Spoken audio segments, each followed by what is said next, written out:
Buenas tardes. Alex, ¿cómo estás? ¿Cómo vas, José? Bien, aquí pidiendo disculpas a todos porque nos tocó hacer maniobras diferentes para poder cuadrar el tema de la tecnología. Pero bueno, bienvenido de nuevo a nuestro tercer conversatorio. Cuando iniciamos la idea de conversar sobre la interpretación, pensábamos en, ante todo, buscar material que nos permitiera compartir con nuestros compañeros intérpretes, no solamente en Colombia, sino en cualquier otro país que pudiera conectarse a través de esta herramienta, ¿cierto?, de Internet. Entonces, ¿hoy de qué libro vamos a hablar, Alex? Bueno, el libro que hoy nos reúne es el Sign Language Interpreting. Bueno, en español sería Interpretación de lengua de señas, teoría y práctica en Australia y Nueva Zelanda. Ok, Nosotros ya lo posteamos la vez pasada, yo creo que ya la gente lo ha visto. puedes colocarlo más de frente a la cámara, pega un poquito porque ¿Sí? sí me gustaría más si puedes. Ponte de pie si quieres. No alcanza a ponerme de pie. Sí puedes, ahí ponerte un poquito ¿Listo? más. ¿Listo? Vamos a hacer una cosa, yo lo posteo un poquito porque sí quiero que lo vean. Aquí quiero que lo vean. Este libro, ¿sí se ve? ¿Sí se alcanza a ver ahí? Ok, entonces ya lo tenemos visualizado, ¿cierto? Entonces, no se oye, tenemos, Álvaro nos está diciendo que no se oye mucho. Álvaro, ayúdanos por favor, a ver.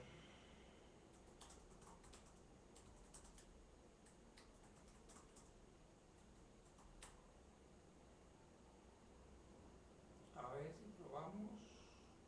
No tiene el audio habilitado. Ok, listo. Vamos a alzar un poquito la voz porque lo que hicimos fue separar un poco la cámara para tener un ángulo un poco más abierto. ¿Nos escuchas mejor?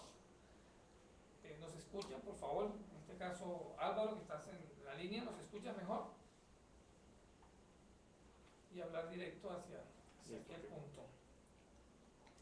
Entonces vamos a hablar de este libro para contar un poquito y contextualizar la historia de dónde iniciamos por tener este libro con nosotros. Podríamos hacer referencia a que cuando estuvimos hablando del libro anterior, So You Want to Interpret, pensábamos en la propuesta que hay desde el RIC de hacer un proceso de traducción del libro para el español.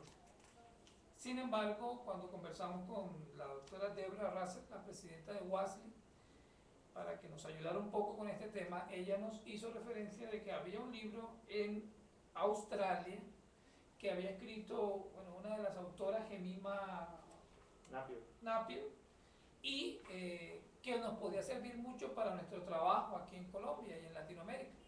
Entonces la doctora Debra nos dijo, vamos a tratar de conseguirte el libro para Colombia, y hablamos con la directa, con una de las autoras, con la doctora Gemima, para que nos pudiera enviar el libro a través del presidente de la Federación Mundial de Sordos, el doctor Colin Allen, y de esa manera lo pudimos rescatar en Panamá. Nos lo envió directamente para que Colombia lo pudiera tener, leer y poder compartirlo con todos ustedes. Pero ya tú lo habías visto en internet, si no estoy mal. Ya habías hecho en tu investigación, habías notado que existía ese libro, creo. No, pues investigación no, sino mirando en internet uno pues se puede encontrar con varios libros. Entonces, este era uno de los libros que pues se ve mucho en la red, lo referencian mucho y pues siempre había bastante expectativa de qué es lo que traía el libro. Hubo la oportunidad que lo trajera a Niscol, perfecto. Ok. Entonces pudimos abordarlo acá gracias pues a la intermediación que se hizo. Se oye muy poco todavía. Vamos a acercar un poco la cámara, ¿te parece? Sí, claro. Vamos a acercarle un poco porque el audio lo tiene la cámara. A ver Listo, ahí. si podemos. No, toca todo, moverlo todo. Y bajarlo un poco.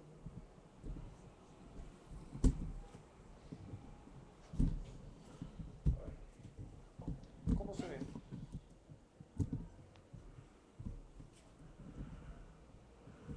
Moverlo más acá. ¿Así ahí? Más allá, más allá, más allá, más allá. Ahí. Acercarlo otro poquito. Ahí. Listo. ¿Sí? Ok. Entonces, hablando de que el libro lo pudimos obtener a través de lo que conversamos con la doctora Debra Russell, ¿qué podríamos hablar del libro? ¿Se parece al libro que estuvimos conversando la semana pasada? ¿No se parece? ¿Es diferente? El libro es muy original en el sentido de que es una introducción para una región en específico. Ok. Una vez no se pone a pensar en eso, pero las introducciones que hemos analizado en inglés son introducciones que hasta cierto punto han sido pensadas en un contexto específico. Lo que sucede es que no han sido pensadas, o sea, es decir, los escritores norteamericanos lo presentan como si fuera una introducción que fuera una introducción general, cuando es una introducción para los países norteamericanos, para Estados Unidos y Canadá, los países Y, anglo, por decirlo anglo, así. anglo. El libro es interesante en la medida en que las autoras Napier y McKee dicen, nosotros también somos hablantes del inglés, ¿sí? Pero a nosotros no nos sirve, bueno, no es que dijeran eso, nunca lo dicen en el libro, pero dicen, necesitamos un libro para nuestros contextos específicos, puntualmente Australia y Nueva Zelanda. Entonces es cuando se empieza a forjar este libro. Este libro se empezó, la primera edición salió en el 2006, si no me equivoco, 2006. Y pues la que tenemos aquí en este momento es la segunda edición, que es la del 2010. 2010. Entonces, es muy bueno en el sentido en que es un libro pues, que pensó para las necesidades muy puntuales de Nueva Zelanda y de Australia. Uno diría, todas las personas que hablan inglés, pues digamos que manejarían un conjunto de elementos culturales compartidos, pero no es así. En el tema de la interpretación hay cosas muy específicas que necesitan ser tratadas en un libro aparte y por eso llegó este libro. Contexto específico de Australia y Nueva Zelanda. Bueno, que son países oceánicos de otro continente y comparten una diversidad cultural que no es la misma diversidad cultural de los Estados Unidos de Norteamérica. Okay. Entonces, por ejemplo, en ese aspecto, y es una crítica que yo le hago siempre a las publicaciones, de pronto vamos a hablar después de eso en otras publicaciones, es que yo siempre le he criticado a muchos estudios norteamericanos que ven la multiculturalidad de una manera muy específica que se ven, que no se aprecia aquí en Latinoamérica o en otras regiones del mundo. O como ellos lo perciben en Estados Unidos, ¿no? Exacto. Sí, casi siempre la multiculturalidad norteamericana es un afro, ¿sí? Un chino, Indio, un indígena, a veces lo cambian por el oriental, no, digamos oriental, ¿sí? Y un blanco, ya, no más. Y un latino, ¿sí? Y un latino, sí. Entonces, esa es la diversidad cultural para ellos. Pero ese enfoque de diversidad es un poquito determinista, porque es que no todos los latinos son iguales, no todos los latinos, no todos los afrodescendientes son iguales. No todos los orientales son iguales. No es igual un africano que un caribeño, un afro que sea caribeño o un afro que sea continental, por ejemplo, que sea un país que no tenga costa, en África específicamente. Exacto, no es igual.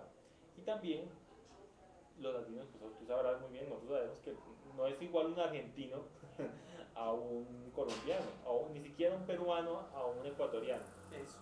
Entonces, esa multiculturalidad es la que se enfoca en los libros como el So You Want to Be an Interpreter o la introducción de Nancy Fishberg, aunque la introducción de Nancy Fishberg no toca mucho el tema cultural, es decir, pasa muy someramente por ese tema y llega más el caso del So You Want to Be an Interpreter, ese sí ya toca más puntualmente la parte de diversidad cultural, pero cuando uno lo toca, de pronto no lo hablamos la vez pasada por todas las preguntas que surgieron, pero cuando habla de la diversidad dice, bueno, ¿qué hacemos cuando vamos a interpretar de inglés a un sordo que es latino? Entonces, pero desde la visión de cómo los norteamericanos ven a los latinos, ¿sí? Entonces, se supone que nos dicen ellos, nosotros los norteamericanos somos como individualistas, los latinos siempre son muy colectivistas, según eso nosotros somos los colectivistas, y ellos necesitan mucho la familia, entonces usted tiene que saber manejar la familia, dicen ellos. Desde su óptica. Desde su óptica. Aquí uno no piensa en eso porque estamos inmersos en la realidad latinoamericana y la familia la relación familiar es decir, uno no se las piensa de esa forma. En otras publicaciones, cuando ya vamos a hablar de, por ejemplo, las publicaciones de Famularo, Rosana, que es argentina, por ejemplo, ella no toca el tema cultural, sí lo toca en términos, dice, interculturales, pero no decir, bueno, ¿qué pasa cuando un sordo que sea peruano, o sea, peruano? boliviano. Porque esa no es la visión que tenemos nosotros de la multiculturalidad. Nosotros, aunque somos muy diferentes, no nos vemos como clases, diría yo. Es decir, aquí en Colombia, por ejemplo, uno dice, no, un peruano, un ecuatoriano, tú eres venezolano. Esas diferencias obviamente se tienen en cuenta, pero no como, no las veo yo que son tan deterministas aquí en Latinoamérica como lo son en Estados Unidos o en Canadá. No tanto, más que todo en Estados Unidos. Ahí está el famoso dicho del melting pot, le llaman ellos. Es una visión del multiculturalismo que culturalmente que tienen ellos. Según eso, Estados Unidos es una gran olla en donde todas las personas vienen de todos los países y reciben todas las y llegan culturas. y se acoplan y terminan siendo en la cultura común que es la cultura americana.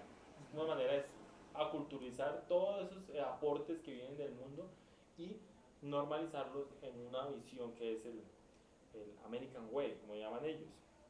No sucede mucho, no sucede así en Latinoamérica y tampoco sucede así en Canadá. La visión de la cultura es muy particular en Estados Unidos. Sí, muy diferente con la canadiense. Claro.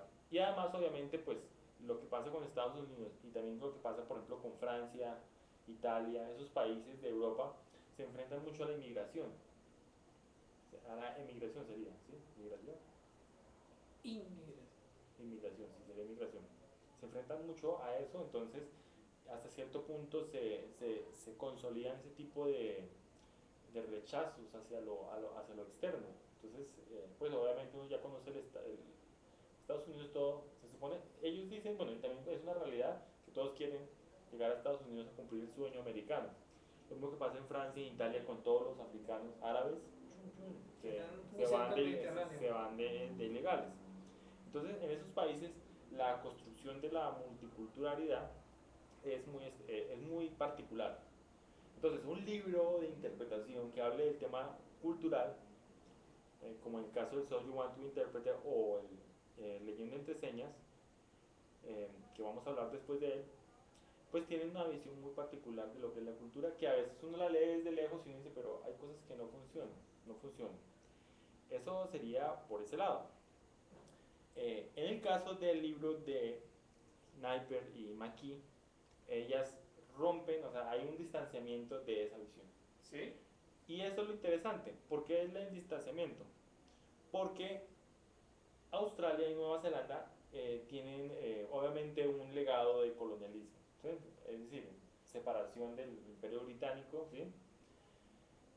Comparten que Australia y Nueva Zelanda tienen todavía muchas comunidades indígenas. Okay. Entonces, en el caso de Nueva Zelanda, por ejemplo, es muy generalizado los maori. Es una comunidad muy fuerte en Nueva Zelanda y pues se convive. Hay neozelandeses maori y hay neozelandeses de origen caucásico. Y eso impacta en la interpretación porque hay sordos maori, hay sordos, por decirlo así, no aquí, blancos, para no utilizar un término muy técnico. Y pues hay intérpretes que son maori, hay intérpretes que son de ascendencia blanca. Entonces es un juego, hay, por ejemplo, en un evento maori hay sordos que son blancos, entonces se manejan unos códigos específicos. El inglés, de hecho, el mismo inglés de Australia y Nueva Zelanda está salpicado con muchas expresiones indígenas. O sea, es un inglés que obviamente uno pues no maneja el inglés totalmente, pero la gente que es nativa dice, no, este es australiano, ¿sí? Se le siente el acento y pues lo mismo que pasa en Latinoamérica. Uno escucha a un argentino y lo puede sacar. De pronto argentino, uruguayo y Paraguay comparten un tono muy parecido. Pero uno puede distinguir perfectamente, inclusive yo diría que un paraguayo puede distinguir este es uruguayo y este es argentino, claro. Se puede preguntarle a los que conocemos de Paraguay o a la gente si hay esas diferencias, pero igual pasan allá. Entonces, el libro es hecho para ese contexto, entonces es un libro muy rico en ese sentido, ¿no? Eso por un lado. Otra cosa que hay que sumarle a este libro, yo no sé si se está oyendo bien, ¿sí? Sí, sí, no nos han dicho nada. ¿No han dicho nada? Se oye mejor, dice, un poco mejor. ¿Se oye mejor? De pronto, ¿sabes qué pienso? La vez pasada creo que el micrófono estaba aquí. O Sí, sea, la cámara estaba por ese lado y el micrófono estaba, como hay dos micrófonos, sí, en los micrófonos. hay que tenerlo en cuenta para la próxima. Bien, tenemos una pregunta. Álvaro nos menciona, ¿qué pueden enseñarnos los oceánicos? Muchas cosas. Y en este caso, hablando del libro. Hay cosas que yo voy a señalar aquí en el conversatorio, ¿no? Para que las dialoguemos. Digamos que esas cosas de alguna manera son las que podríamos decir que son los que nos enseñan los oceánicos. Yo busqué bastante ese gentilicio. Yo no estoy seguro si es el correcto. Oceánicos. O sea, porque se supone que oceánicos es de Oceanía. De, ¿sí? Es como decir los suramericanos o los europeos. Pero no, busqué en internet, le cacharré y pues según eso, oceánico es también el gentilicio de los que son de Oceanía. Ok. Ahí sí, me perdonarán si me equivoco. Entonces, hay varias cosas. Yo voy a puntualmente a destacar Ok. cinco elementos. 5 cosas que nos enseñan o que podemos destacar. Sí, pues hay muchos. Hay que leerse el libro completo Ok. para todo lo que nos pueda aportar. Perfecto. Es difícil abarcar todo el libro, hacer un resumen de todo el libro en un conversatorio, más Ok. cuando uno lo quiere hablar, ¿no? Sí, exacto. Pero hay 5 puntos que yo quiero resaltar de ahí, relevantes. Ok. Aparte del máximo, el que es mucho más relevante, es que habla de contexto específico de Nueva Zelanda y Australia, es decir, cómo lo que pasa ya, hay una parte, una sección grande en donde dedica cómo son las situaciones de interpretación en contextos, por ejemplo en Nueva Zelanda, en contextos maori.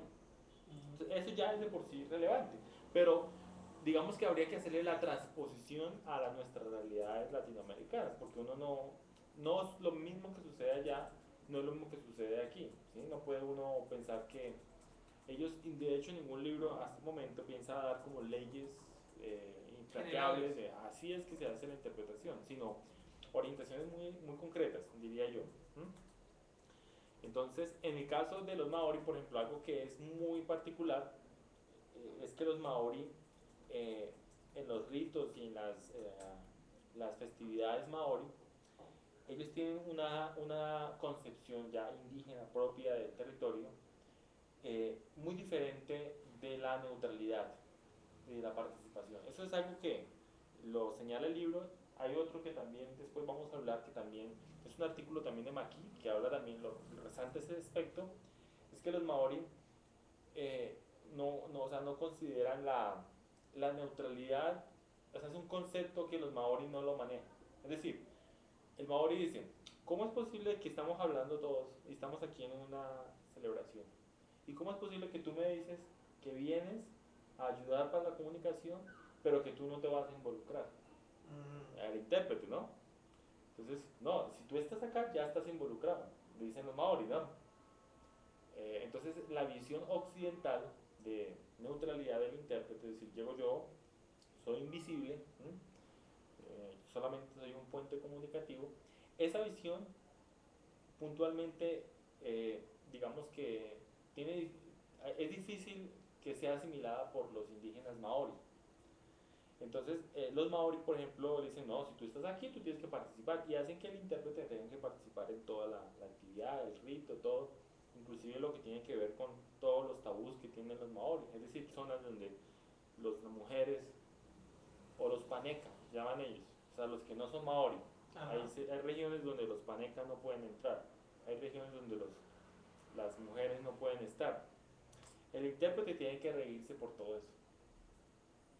Entonces, en ese evento, por ejemplo, la experiencia que han narrado los intérpretes que son maori es que ellos entienden el concepto cultural, son intérpretes y saben qué es la cultura. Y son de la cultura maori. Sí, sí, y son nativos de la cultura maori, son biculturales, por decirlo así.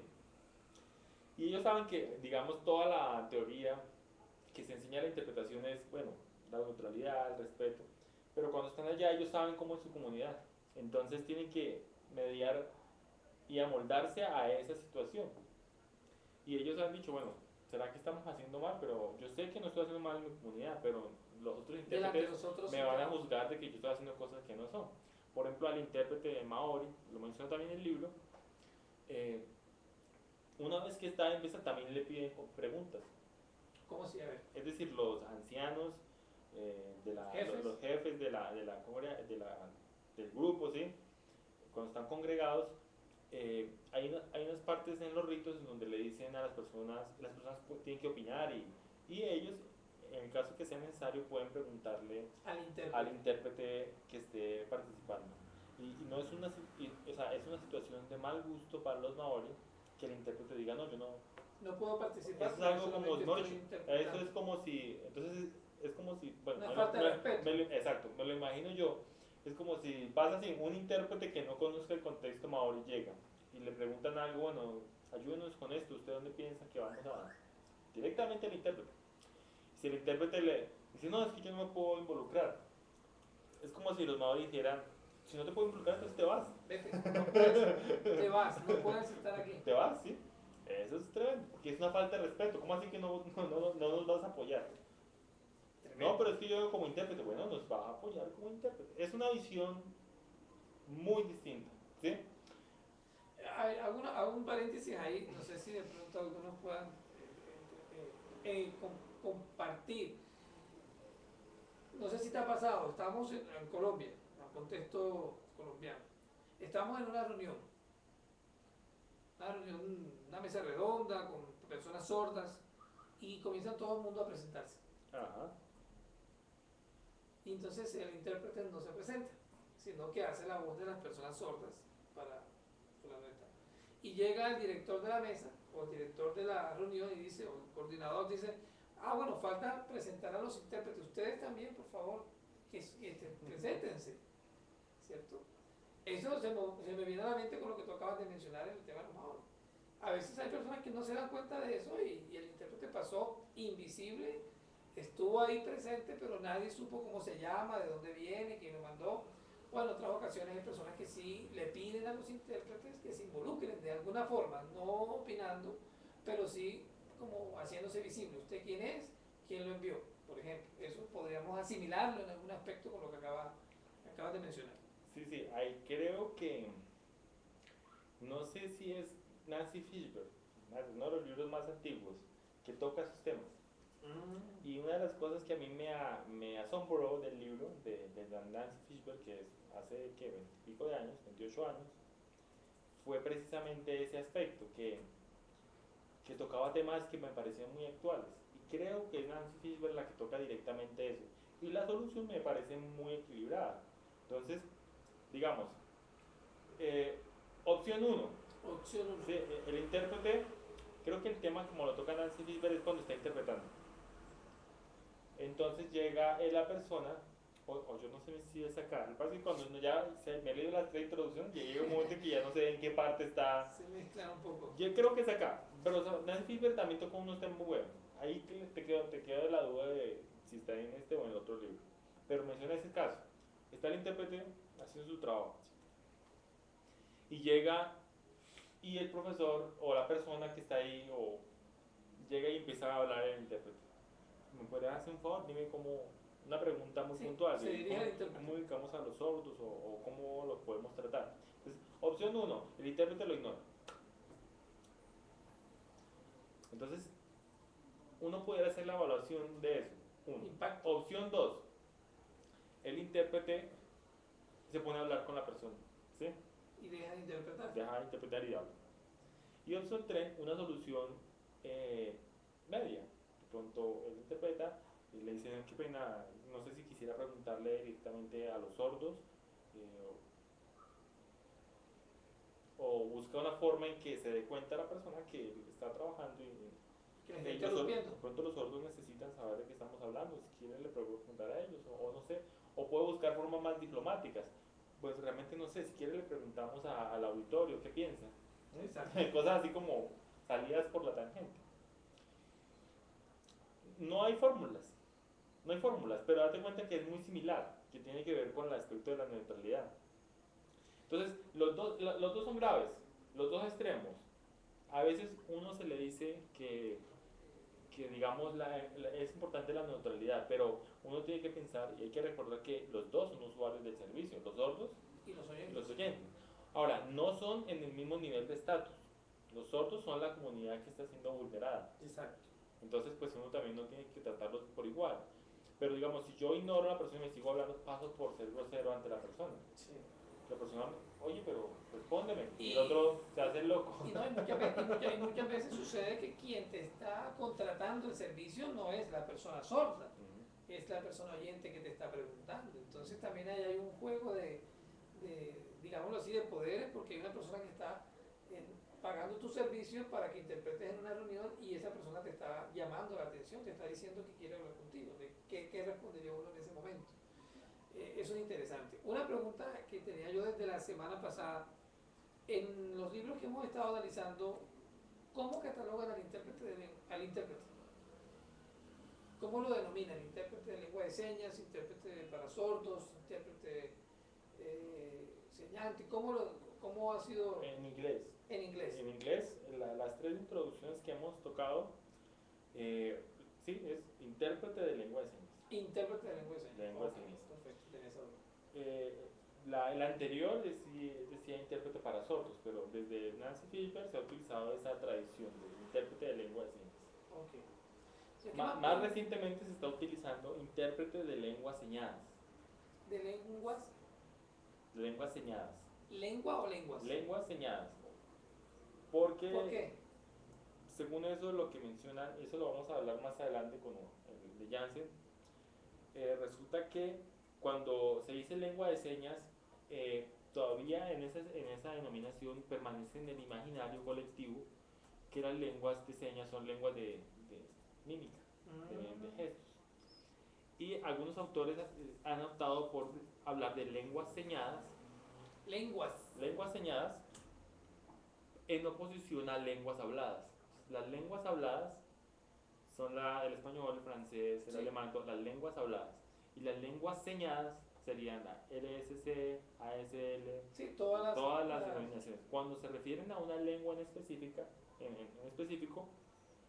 pues se refieren por el nombre que tiene la lengua. Pues, lengua de señas mexicana, o con la sigla, LSM. Intérprete de lengua de señas colombiana. Sí, entonces intérprete LSC. No utilizan lenguas de señas porque parece que es muy difuso. Yo en español, pues me parece que obviamente no es lo que se está utilizando. Además el nombre de lengua de señas colombiana ya tiene, es decir, no es lengua señada colombiana. Sí, no. Ya es un nombre que se ha utilizado. Pero sí, a mí me gusta la propuesta en el sentido de que cuando uno se refiere a las lenguas de señas del mundo, sería correcto decir lenguas señadas en oposición a lenguas habladas. Obviamente, eso de lenguas habladas no tiene en cuenta, como es que es un americanismo, uno en español, el habla es también un concepto lingüístico, ¿no? No solamente de moverse, sino de usar la lengua en un contexto específico. Ese es el par de parole, del concepto sociriano de langue parole. Langue es la lengua, como tal, la estructura, y parole es el uso que se le da a esa estructura en los contextos, el habla. Entonces eso es una discusión terminológica, pero me gusta. Porque también cuando hay un problema con lenguas orales, porque la oralidad, desde el concepto que menciona Walter Ong, ¿sí? La oralidad se supone que es el uso de la lengua, o sea, lo que sería el habla en el concepto socialiano. Entonces, oralidad no es de la boca, sino de que se produce una comunicación y así cara a cara, que no es escrito. Okay. Esa es la oralidad. Entonces, obviamente nosotros en lengua de señas utilizamos oralismo, refiriéndose a la idea de que la lengua hablada es mejor que la lengua de señas, ¿sí? Ok, perfecto. Pero bueno, eso es como para tocar ese punto. Sí, suena bien, dice Álvaro. A mí también me parece un término interesante. Entonces vamos al libro. Solamente, obviamente no, la idea no es hacerle, ni hemos hecho con los demás libros resúmenes del libro, porque la gente se puede leer el libro y ya. Pero sí sacar los puntos importantes que hemos visto, que yo personalmente he visto, y ponerlos a consideración. Es decir, más que el libro sea una excusa para charlar. Ok. Oye, no pedimos el Las tinto. aromáticas faltaron. No fue falta de dinero, no, simplemente que nos embolatamos con la tecnología y ya, cabrón, no podemos Yo ya. sí decía, me falta algo, me falta algo. Bajar la palabra, dicen acá. La propuesta de lengua señal, yo te hacía referencia mucho porque yo coloqué aquí en el chat lenguas señadas o en lengua señada. No, porque cuando lengua señala cuál, entonces uno dice LSC. Ah, ya, entonces es Entonces lenguas señadas para decir, en términos para hacer generales. referencias generales. Es muy, o sea, ya en las investigaciones en inglés ya se utiliza, se está utilizando Esa clasificación. esa clasificación. En español ya todavía no. Todavía no sabe. ¿En Brasil? ¿Portugués? En Brasil tampoco. Tampoco. Ok, entonces. O sea, es muy reciente, muy reciente. Ok, entonces vamos a los puntos principales del libro. Hablábamos de que el primero, lo mencionabas, es el contexto para el que se escribe el libro, ¿verdad? La parte cultural Y pues, de Nueva Zelanda y Australia. Y todo lo que hemos tocado de los maorí, eso lo habla aquí el libro. Eso de los maorí me parece, el tema de la neutralidad, yo no sé si comparten todos, pero yo sí creo que es un buen aprendizaje que nos puede dejar este libro, el tema de la neutralidad. ¿Por qué? Porque hasta dónde mi presencia implica participación como intérprete en un contexto. Si otros me ven, ¿qué van a pensar de mí en ese contexto si yo supuestamente no quiero que me vean involucrado?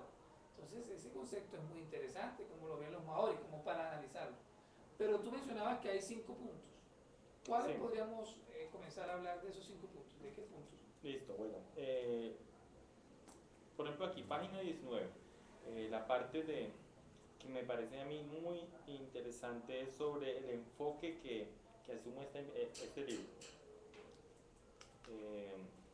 Página 19. Página 19, sí. Listo, entonces, sobre la interpretación como un proceso. Podríamos acuñar el término, dice Álvaro, si quieres, coméntanos la página 19 y ya le respondo a Álvaro mientras atiendo una cosita acá. Ok, claro. Coméntanos la página 19. Pues, ¿no alcanzo a ver acá de este lado? Pues yo creo que no podemos acuñarlo. Sí, todavía no. No lo podemos acuñar porque es que eso nunca corresponde, así como pasa con los sordos, nunca corresponde a una persona o a una entidad. Es decir, de ahora en adelante se va a llamar así. Eso es un proceso. Faltaría ver la discusión y en la medida de lo que piensan los demás investigadores, las demás personas que trabajan con la lengua de señas, que se acostumbren. Yo por lo menos en los escritos que he hablado y los que están ahora, en los que estoy ahora trabajando, utilizo lengua señada en español. Es decir, alterno. Lengua señada cuando son general y lengua de señas colombiana. Pero preguntaría Solamente lo utilizo en abstracto, digo, cuando me refiero a todas, digo la lengua señada. Ah, ok. Pero cuando es aquí, pues obviamente ni siquiera utilizo lengua de señas, sino LSC, LSC, LSC, porque son nombres, como decir español, ¿no? Y hablemos del español, Él es el nombre de la lengua. De la lengua que estamos manejando. ¿Sí? Yo no digo, pues sería un tecnicismo decir lengua castellana, lengua, lo utilizan, y date cuenta que todavía está esa discusión, que no se llama español, se llama castellano. Entonces imagínate. Pero pues eso sería como, pues es la propuesta que hicieron en los países norteamericanos y es la medida en que nosotros la podamos incorporar, pero eso es un proceso. Ok, entonces voy a la página 19. Página 19, muy bien. Sí, listo. Entonces, aquí en un párrafo que me gusta mucho, dice, desarrollar un gran sentido de control sobre nuestro trabajo y refinar nuestras habilidades es importante para eso, ¿sí? Para desarrollar ese tipo de sensibilidad es importante movernos más allá de solo reaccionar a la experiencia. Me gusta esa frase. Movernos más allá de solo reaccionar a la experiencia. Movernos hacia un acercamiento analítico, crítico y reflexivo de nuestro trabajo.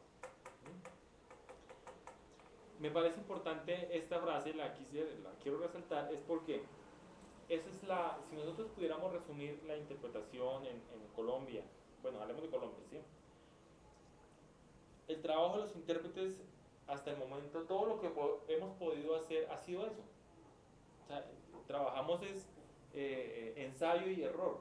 Sí. Obviamente hay que agradecerle a las asociaciones, a los lugares donde se han formado los intérpretes de lengua de señas, porque de alguna manera al formarse las personas de lengua de señas se han formado hasta cierto punto en Ya algunos aspectos de la interpretación. han salido intérpretes. Pero en un sentido práctico de cómo es que se interpreta, cómo uno se enfrenta a los problemas, en este momento la mayoría de intérpretes es ensayo y error, ¿sí? Ensayo Entonces, y error. en términos de lo que dice Naiper, reaccionamos a la experiencia, ¿sí?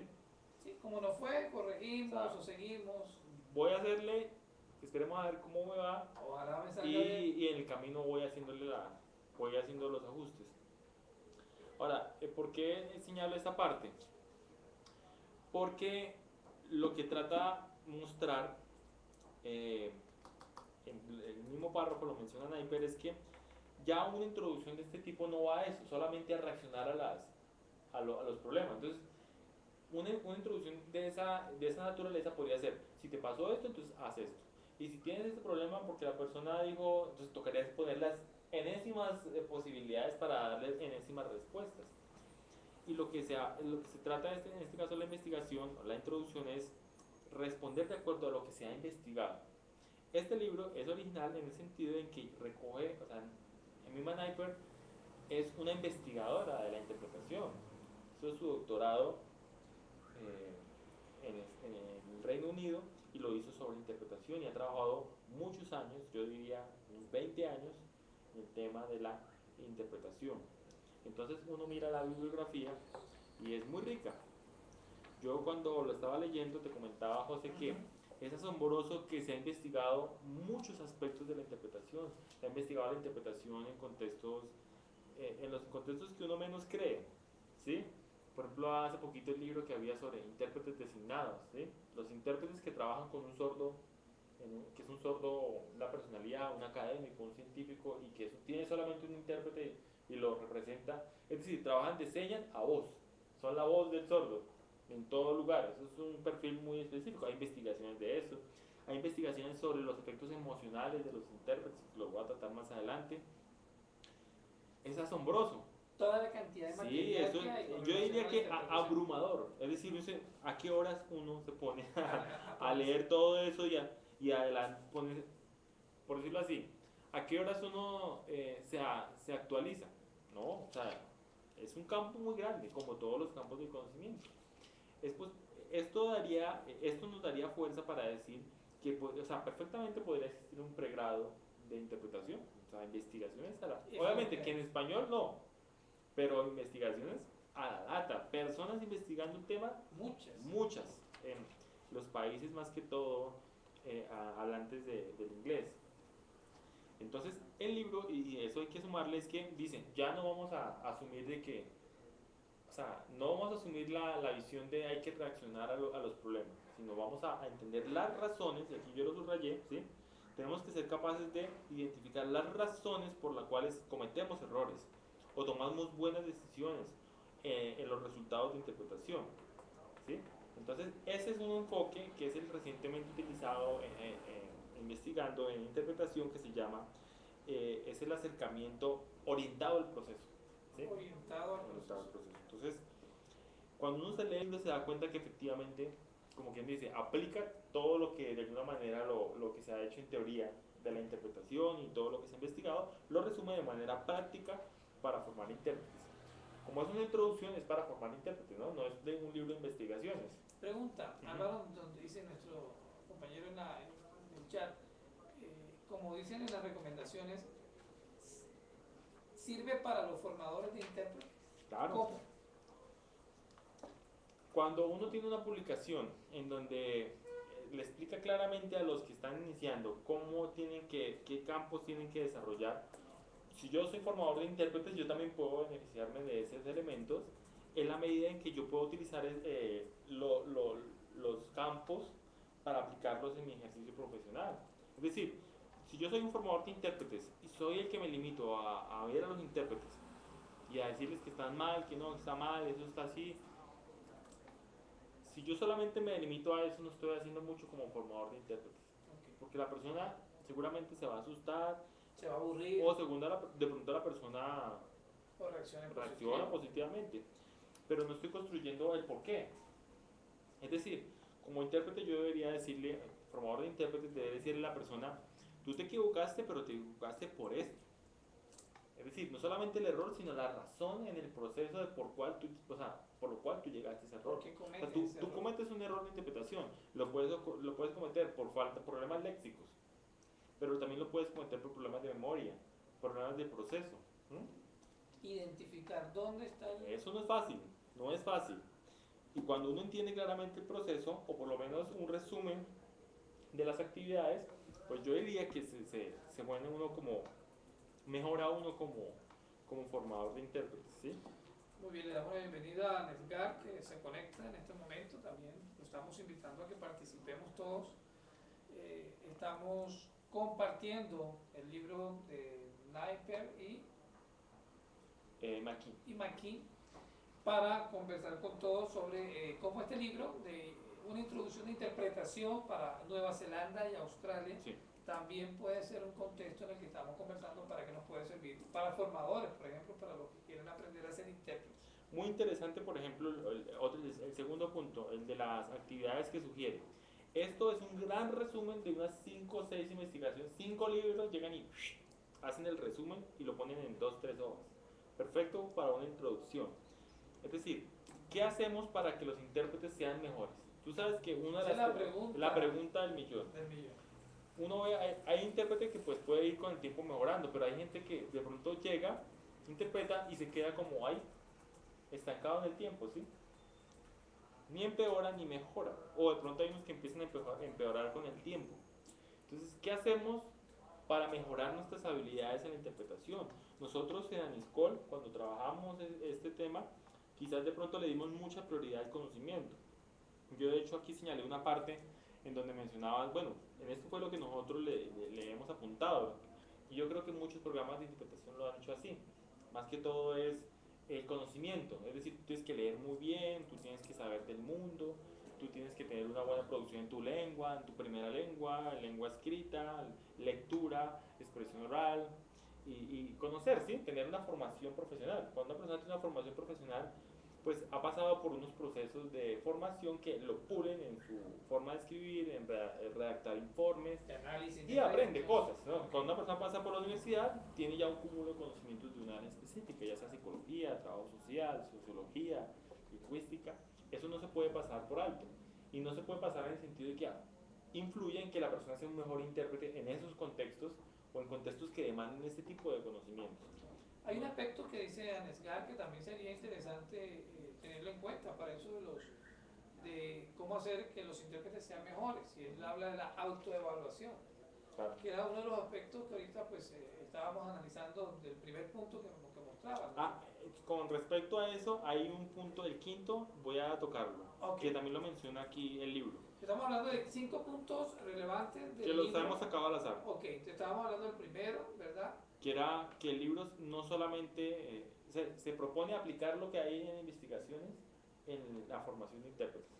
Muy bien. No reaccionar a la experiencia. No reaccionar a la experiencia, sino las razones por las cuales, en el caso de los formadores de intérpretes, si vamos a hacer formación, si vamos a corregir o vamos a ayudar a un intérprete cuando usted está cometiendo este error, ¿por qué lo está cometiendo? Eso.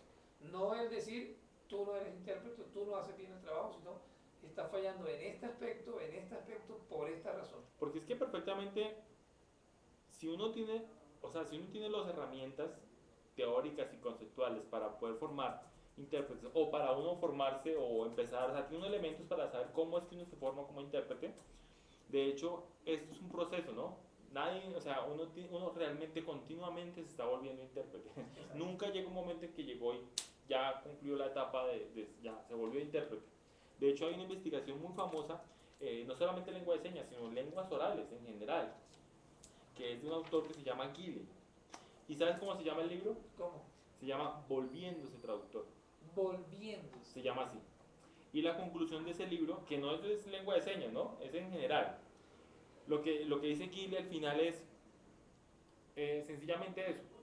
Todos nos estamos volviendo traductores. Es un proceso inacabado. El problema es que hay gente que empieza y hay gente que lleva más tiempo volviéndose traductor. Pero es una cuestión de que no se acaba. Entonces, esa perspectiva le ayuda a ser uno más modesto en pensar, bueno, tenemos algunas actividades, algunas habilidades que de pronto los que están empezando, pero nadie tiene la última palabra de Ok. eso. Y entonces, en las actividades que se recomiendan como segundo punto, ¿cuál podríamos resaltar? No, hay varias. Aquí hay, por ejemplo, O una está, que te llamó la sí, atención. habilidades, por ejemplo, que a mí no se me habían ocurrido y que cuando leí acá dije, chévere hacer esto. Por ejemplo, escuchar y analizar textos. Por ejemplo, ver un texto Ujú. y empezar a dividirlo por las componentes principales. La oración, el Sí, la párrafo. introducción. Ok. Segmentar los textos, tener esa habilidad. Otra es parafrasear. Escuchar un texto en español o en lengua de señas, verlo todo, una sección importante, y después decirle en sus propias palabras. Eso es parafrasear, ¿no? Eso, o por ejemplo, resumir. Que tú leas una lectura o veas un texto en lengua de señas y puedas concretar puntualmente esto, lo más importante, ¿sí? Esto es para procesos de interpretación, ¿sí? Hacer espejo. Entonces, empieza un texto grabado en lengua de señas o en audio, En audio, un texto leído. un texto leído. Ok. Y yo empiezo detrás. Entonces, digamos, si empezar el texto, es importante tal cosa, entonces un momentico después empiezo yo, es importante, repitiendo exactamente todo lo que... Pero entonces, eso que acabas de mencionar sobre estas actividades, esa puntual, esa última, me hace pensar en que incluso no solamente servirían para intérpretes, sino también para guías e intérpretes, porque hay guías e intérpretes que hacen un proceso que se llama voz amplificada, por ejemplo, y se necesitan ciertas habilidades de escucha y de manejo de memoria a corto plazo para poder hacer espejo. Porque si yo no tengo la capacidad de escuchar y de guardar esa información en esos segundos, quizás voy a perder información cuando esté repitiendo, esté haciendo el espejo. Entonces sería interesante ver Efectivamente, eso. exacto. O sea, el hacer espejo, o como el término que menciona aquí, es una actividad que demanda habilidades de interpretación. Bien. Hay un comentario que quiero leer de Anesgar, que está también con nosotros, que nos dice perfecta conclusión. Si somos traductores podemos ir mejorando habilidades mentales para la interpretación simultánea, aunque no desconozco que existen otras habilidades un poco más mecánicas, hace la aclaración. Y nos dice otro comentario, el parafraseo es una técnica, técnica entre comillas, que exige escuchar y volver a replicar, lo que ayuda a mejorar la memoria instantánea y a la vez a la producción. Claro. Entonces, me gustó mucho esa parte porque no solamente es lengua, es decir, lo que yo señalé al principio es una cosa, es también cerebro. O sea, ¿cómo entrenamos el cerebro? O sea, es memoria a corto plazo, memoria a largo plazo, memoria de procesamiento. O sea, el cerebro tiene muchas funciones y de alguna manera nosotros las utilizamos cuando interpretamos. Por ejemplo, otra que me gustó mucho es el doble tarea y distracciones. Otra para una actividad que uno podría pensarse para los intérpretes, que la persona esté llamando y que le pongan acá un televisor con un programa, o que la persona esté interpretando y aquí está interpretando y aquí está otra persona hablando de otro tema.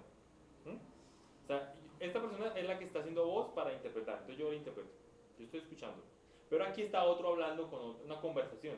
Y también, No, tal cosa, no, pero yo no estoy interpretando esto, yo interpreto lo que... Pero estoy recibiendo información. Pero estoy recibiendo información aquí, no, tal cosa, ¿y qué te pasa? Y costando chiste, algo así, de modo de que yo tenga que, como mentalmente, cerrar acá y yo me estoy concentrando en esta parte. Cosas así, bueno, aquí la imaginación pudiera darnos a que todas las posibilidades que se nos pudieran ocurrir para esto. Okay. Muy bueno, predicción. Predicción. Es decir, un pedazo de texto corta y tú tienes que decir en qué va a seguir. ¿Qué va a terminar o qué va a pasar? Y después comprobamos si hiciste una buena predicción o no. Bueno, aquí esto por encima de las categorías. Ok, hay un comentario de Edgar, también dice, el tema de ser un intérprete lo comparo como ser un atleta. Un campeón olímpico debe ir preparando varios músculos a fin de ser el campeón. Entonces, interesante de comparación también la que hace Edgar, lo que incluye el entrenamiento, ¿verdad? Uh-huh. Muy bien. Hay una cuestión que voy a señalar, es sobre, que me llama la atención y esto hay que dedicarle más tiempo. Ok. Es cómo dentro de las habilidades y las competencias que tiene que tener un intérprete, debe haber una habilidades emocionales. Emocionales. Tocaste un punto muy neural, o sea, muy delicado, porque ahorita comento al final una situación también que queremos invitar para el mes de octubre. ¿Qué implican esas habilidades emocionales?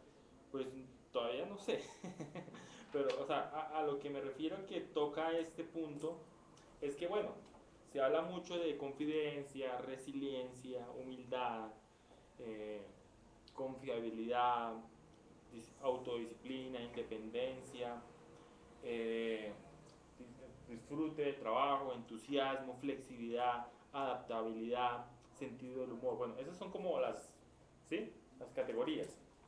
Pero nosotros tendríamos que pensarnos acá, es por ejemplo, el efecto emocional. En ese sentido, pero también el efecto de estabilidad emocional. Es algo que yo lo leo por encima del libro, pero hasta cierto punto muchas personas, o sea, lo que sugieren las investigaciones es que los mejores intérpretes son los que son establemente, o sea, emocionalmente más estables. Es decir, las personas que necesariamente no tienen que tener el problema de salud mental, ¿no? Una persona con esquizofrenia, pues tiene problemas para ser intérprete, ¿no? Empieza a inventarse otras cosas de las que digo, o una persona con síndrome bipolar, por ejemplo, tendría muchos problemas para ser intérprete, porque el día que esté en una fase baja, ¿sí?, de depresión, una bajada de depresión, entonces ese día no va a funcionar bien como intérprete. O de pronto el día que esté en una fase maníaca, ¿sí?, esté así todo, también va a tener problemas para interactuar con las personas. Obviamente, yo diría que pues, sí podría ser, pero tendría que ser en unos espacios muy definidos, ¿sí? Podríamos decir que este libro toca ese tema de la salud mental. Lo toca en una hoja, lo toca en una hoja y lo manda a una investigación. A diferencia de los dos libros anteriores, no lo tocan, sí. Sí lo tocan. Y el de So You Want to Interpret. O sea, sí lo tocan, pero este lo hace más explícito. Okay. Dice puntualmente hay que mirar. Se necesita esto para ser un buen intérprete.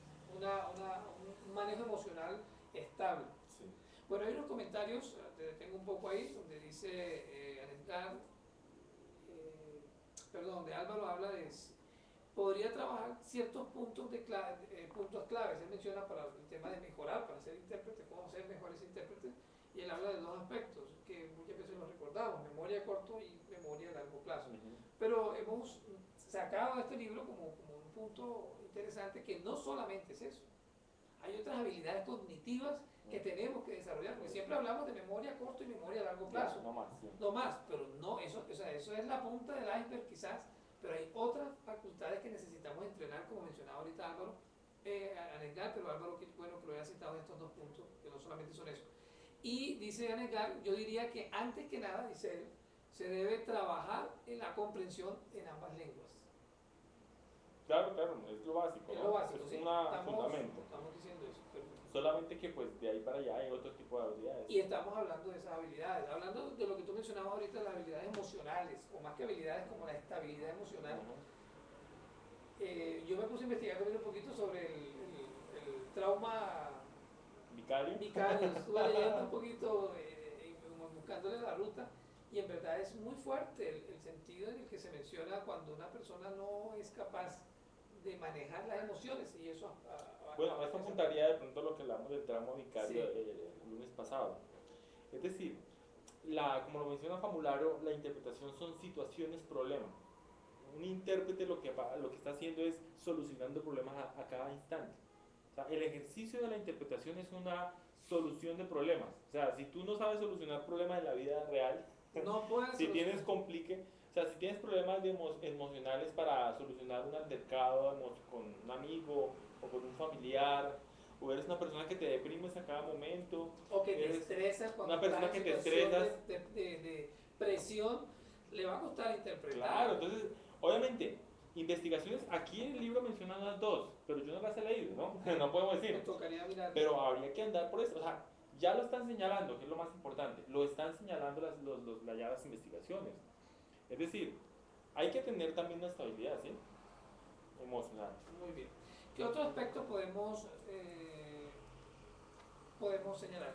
Aquí internamente Álvaro hablaba, hago un comentario de Álvaro, dice, sí, claro, obviamente se debe reforzar la interpretación directa, pero a arriesgarle a hacer la contrapregunta a Álvaro, ¿qué es la interpretación directa?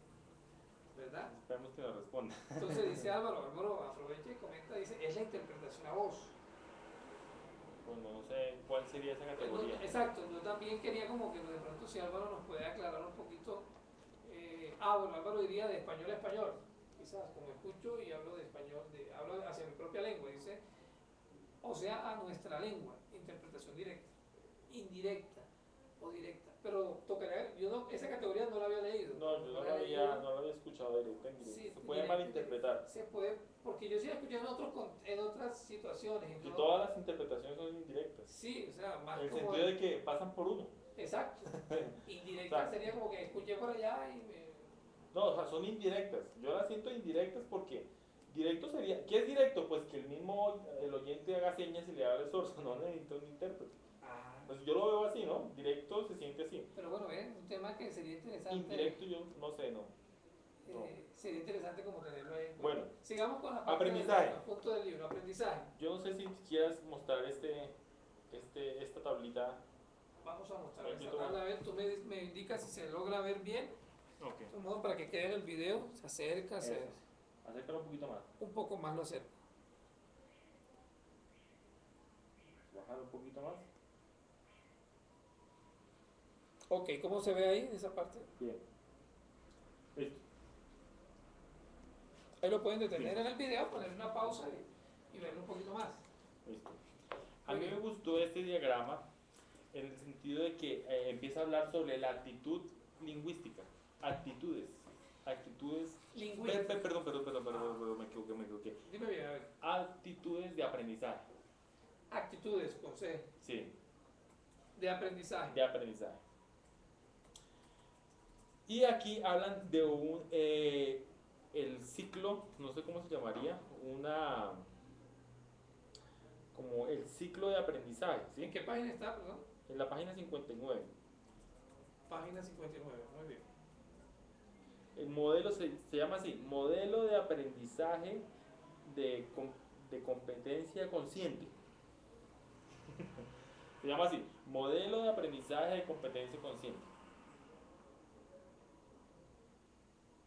Modelo de aprendizaje. Implica de que tú aprendes, o sea, tú llegas y vas, no sé si, espérate un tico. Tú vas aprendiendo y llega un momento en que tú te puedes devolver, míralo bien. Okay, si quieres, léelo un momento. Dame un segundito. ¿Sí? Perfecto. Míralo.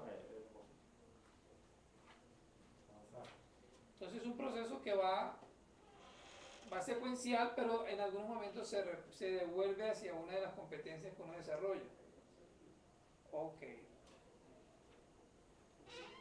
Muy bien, entonces estamos hablando de actitudes de aprendizaje, página 59 del libro. Entonces, ¿qué pasa? Llega un momento en que tú, primero, no eres consciente del aprendizaje, ¿sí? Segundo, eres consciente de que te falta competencia. Okay. Tercero, eres consciente de que ya tienes competencia cuando has aprendido. Cuarto, llega un momento en que eres inconsciente de que tienes competencia, porque ya sabes. Y cuando vas así, entonces vas a complacencia. Pero faltó la reflexión de la competencia. Bueno, entonces cuando tú vas a complacencia te quedas en ese nivel. ¿Y qué sería complacencia? Complacencia es que tú ya no necesitas aprender. Pero es la actitud que yo puedo desarrollar. Okay, o sea, yo puedo desarrollar esta actitud. Pensar de que ya yo no necesito más nada, porque ya yo tengo 15 años, 10 años están interpretando, todo aprendí. Y si ahora alguien me viene a corregir o a decir algo, pues no, si ya yo eso lo sé, si yo, imagínate, ¿qué me va a echar cuento a mí interpretando? Entonces, ese círculo se cierra, es cuando tú llegas a la complacencia. Okay. Pero cuando tú llegas a una fase de reflexión, tú vas continuamente aprendiendo. O sea, no es un círculo, sino es una espiral. Entonces, la enseñanza de ese modelo de aprendizaje, no sé si lo podemos llamar modelo, sería no llegar al modelo de complacencia. O sea, no llegar al estatus de complacencia o al punto de complacencia. Sino de la fase 4 no va a la 5. A la 5, que es reflexión de la Exacto. competencia y Y cuando, regresarse. y cuando tú vas a la reflexión, entonces tú eres consciente de que te falta competencia y vuelves a ser consciente de que necesitas aprender, eres consciente de que necesitas competencia y otra vez que eres inconsciente de que ya tienes la competencia. Bien, entonces voy a escribirlos aquí brevemente mientras tú los vas diciendo. Entonces, en el diagrama que se muestra en la página está 1. Inconsciencia de incompetencia. De inconsciencia de incompetencia. Incompetencia. ¿Qué significa? Que tú no sabes que necesitas aprender. No sé que necesito aprender, no estoy ni siquiera al tanto de que tengo que aprender. 2. Conciencia de incompetencia. Conciencia de incompetencia. Soy consciente de que no soy competente para hacer eso. Necesitas aprender. Necesito aprender. 3. 3. Conciencia de competencia. Cuando ya aprendiste. Ahora yo soy consciente de que ya sé. Ya sé. Interesante este. 4. 4. Inconsciencia de competencia. Edgardo dice, inconsciencia de incompetencia, ignorancia pura. Segundo, inconsciencia de incompetencia, ignorancia consentida. Esa es la gracia La de traducción Colombia. latinoamericana. Esa es la traducción latinoamericana. Tercero, conciencia de incompetencia, conocimiento consentido. Y cuarto, vamos por el cuarto. Inconsciencia de competencia. Inconsciencia de competencia. Ajá. De competencia. De competencia. Inconsciencia de competencia. O sea, ok. que ya no eres consciente de que sabes cosas. No soy consciente. No eres consciente de que ya sabes cosas. Bueno, Alejandra aquí nos los puso. Listo. De ahí. No sé lo que sé. 4. De ahí tú puedes coger 2 caminos. Del cuarto podemos pasar a 2 caminos. El 5. quinto o el sexto. Sí. El quinto es el mejor. Que sería reflexión de competencias. Reflexión de competencias. De competencias. Entonces me pongo a pensar que. O competencia reflectiva. Vamos a ponerlo competencia reflexiva mejor. Es decir, que yo, aunque ya sé, y de pronto no soy consciente de que sé cosas, ¿sí? Yo sé, y de pronto soy inconsciente de que sé algunas cosas, reflexiono para saber de pronto qué es lo que yo no sé. Entonces yo reflexiono sobre lo que yo hago. Que no sé, que de me pronto, hace falta, sí. que tengo que mejorar. Muy bien. Esa es la mejor. Y esa te manda otra vez a la 2. La quinta. Te manda a la 2. Cuando tenemos la quinta. Te manda a la 2. Volvemos a la 2. Y otra vez es el círculo. Volvemos a la 2. Y otra vez a la 3, otra vez a la 4. Y entramos a un ciclo. O sea, la 2, otra vez la 3, otra vez la 4, y la es 5. Un ciclo. Muy bien, hasta ahí vamos. Dice Edgar, allí es donde está la real habilidad. Eso sí. Pues porque requiere un análisis de más de un proceso. Porque siempre está aprendiendo. Dice Álvaro, implica construir un pensamiento crítico y no es fácil. Eso sí. Esa conclusión es buena, ¿verdad? Es que somos capaces de desarrollar pensamiento, o sea, somos capaces sí, pero hacer un pensamiento crítico. Y de criticarnos nosotros mismos. Por eso, el crítico del espejo. Que pues, eso es reflexividad. Acuérdate que reflexivo viene del concepto de la física. Sí. Que es cuando la luz se devuelve. Eso, exacto, muy bien. Exacto, se devuelve. Ahora, vamos al sexto al que no deberíamos llegar. Complacencia. Pero normalmente yo pienso que es el más usado. Ajá. Sexto, complacencia. Sí. Así se llama. Sí.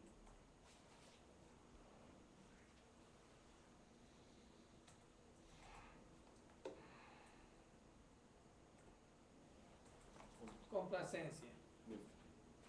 Y de complacencia vamos a... O sea, eso nos puede llevar a la 1.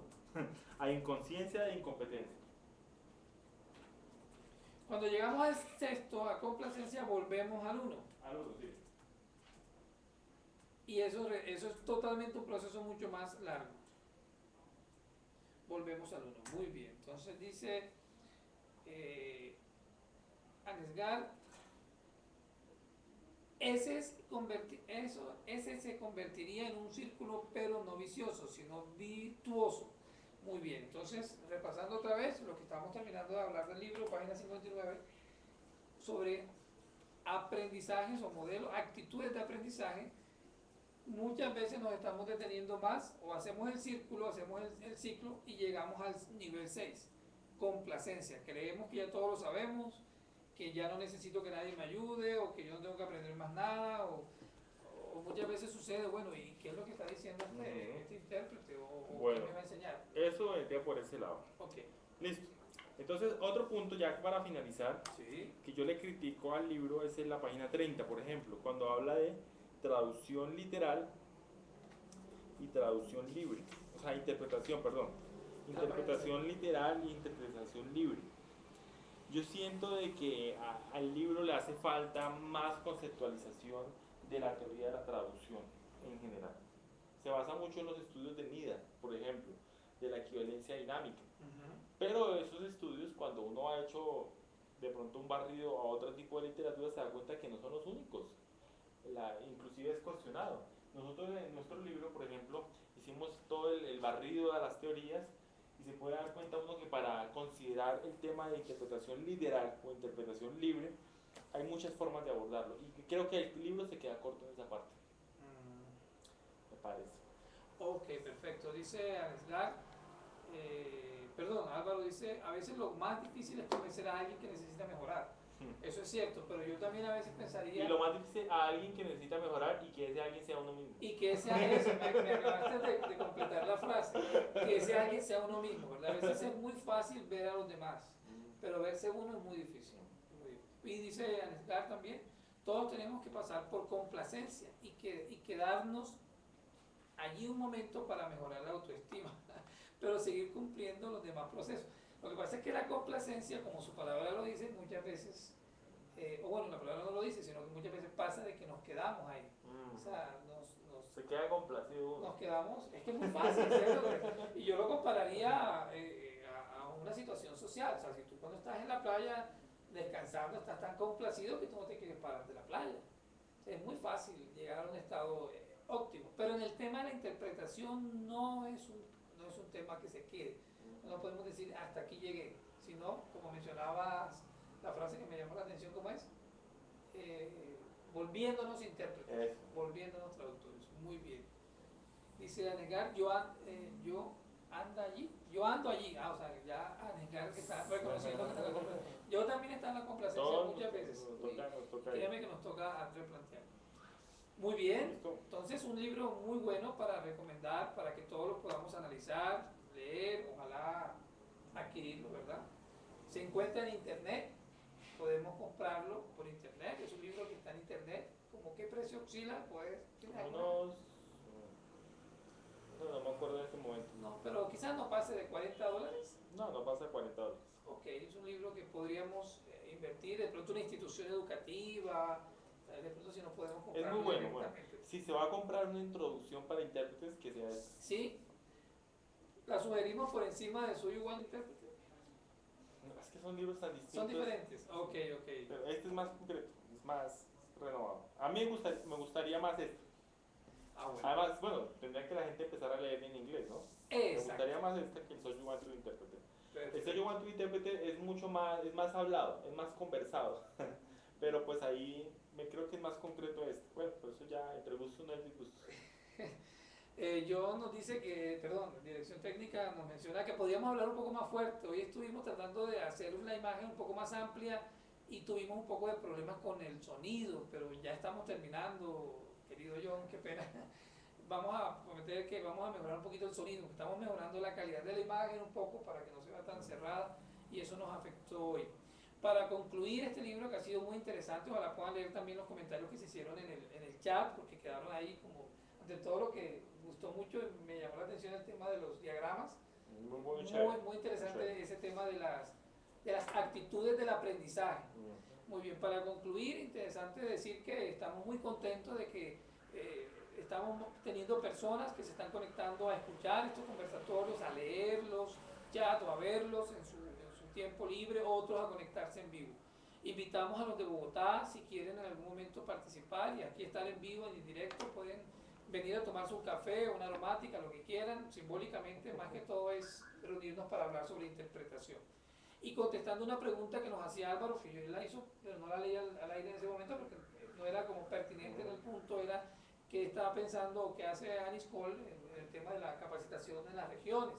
Pues estamos muy interesados en hacer unas visitas a algunos departamentos y estamos incluso ya planeando hacer algunas visitas, esperamos concretarlas, porque lo que queremos es llevar más conocimiento o invitar a que las personas puedan también adquirir esos conocimientos en sus propias regiones.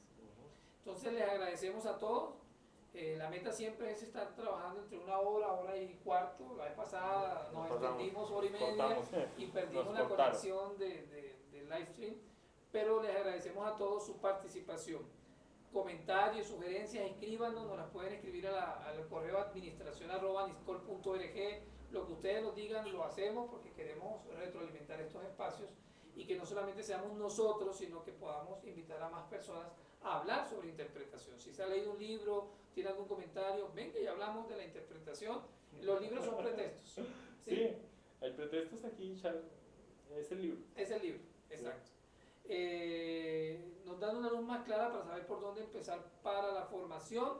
Vamos a tomar eso en cuenta, Álvaro. Después se puede hacer un híbrido para usarlo aquí en Colombia. Habla de los libros, me refiero. Pero ese es el proyecto. Ese es el proyecto en el que estamos trabajando, pero no podemos adelantar mucho porque estamos todavía... Ya tenemos uno. No es que está ahora arriba. Este fue nuestro primer intento por resolver esa gran pregunta de ¿qué hacemos para un libro para el contexto? Pero después vamos a hablar de él, ¿no? Sí, entonces no viene esa es la primera parte de eso. Gracias a todos, los esperamos, inviten a más personas a que puedan disfrutar de estas conversaciones que son de todos, no son solamente de nosotros dos, somos los aquí que estamos haciendo la moderación y compartiendo lo que Ale nos está... No, yo diría que no, yo digo que es compartiendo un libro. Compartir un libro. Porque realmente yo no tengo mucho que aportar, es como, mi aporte es lo que yo puedo ver de la publicación, pero si esta publicación no la hubiera traído a Niscol, pues seguramente muchas de las cosas que hubiéramos tratado aquí no las hubiéramos hablado. Gracias a todos, muy buenas tardes y los esperamos el próximo lunes con otra publicación más. Estén muy pendientes de la página web, al Facebook de Aniscol, que ahí estarán llegando las informaciones de los temas que vamos a tratar, y también vamos a colocar, Ale nos está colaborando con esa parte, con una especie de tips o de resúmenes o puntos claves de los libros que vamos a conversar en las fechas posteriores. Muchas gracias, Edgar, por ese comentario. No vamos a desfallecer por la audiencia. Sabemos que lo importante son las personas que nos quieren ver y otras que de pronto lo pueden ver en otros momentos que no es en vivo y en directo. Que tengan todos muy buenas tardes y a Niscol siempre les desea que podamos seguir construyendo conocimiento para lograr una profesionalización de la interpretación en Colombia y a los compañeros que están en otros países latinoamericanos. Hasta luego. Hasta luego.